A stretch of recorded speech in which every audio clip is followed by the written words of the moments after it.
Loomulikult õhevahetuse projektsioonimisel kortermajades nähakse ette saastunud õhu eemaldamist ventilatsioonikanalite kaudu, millised asuvad köökides ja sanitaarsõlmedes. Tarvitatud õhu asemel saabub värske õhk halvasti tihenenud akende kaudu. Peale hermeetiliste akende paigaldamist välisõhupääs ruumidesse peatub, mis tingitud vaba õhusüsteemi lõppemise ning millega omakorda kaasneb mitmeid probleeme. Oluliselt vähenevad mugavused, ruumides suurenevad niiskus, halveneb õhu kvaliteet. Konstruktsioonides tõuseb majaseene tekkimise tõenäosus. See kõik mõjutab väga halvasti inimeste tervisele, kes elavad sellistes tingimustes. Sellistes oludes tekib vajadus perioodiliselt õhutada ruume, mis omakorda on teatud määral ebamugav toiming. Seejuures on ruumide õhutamine reeglina mitteregulaarne ja lühiajaline ning see ei lahenda probleemi lõplikult.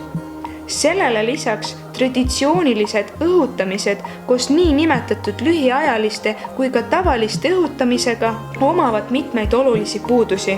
Näiteks soodustavad tuletõmbusi tekkimist, tekitavad temperatuuri langusi talvisel ajal.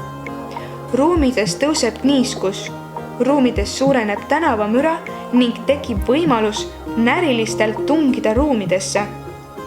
Akende liikuvate detailide kuulmine kiireneb. Kasvab sissemurdmise tõenäosus, vajalik on kontrollida õhutamise protsessi, millega plastikaknad kaotavad oma põhilisi eeliseid. Millised on lõpuks tulemused?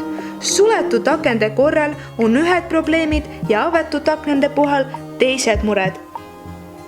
Soetasite endale plastikaknad selleks, et ruumides oleks soe ja vaikne. Tegelikult olete sunnitud neid pidevalt avama.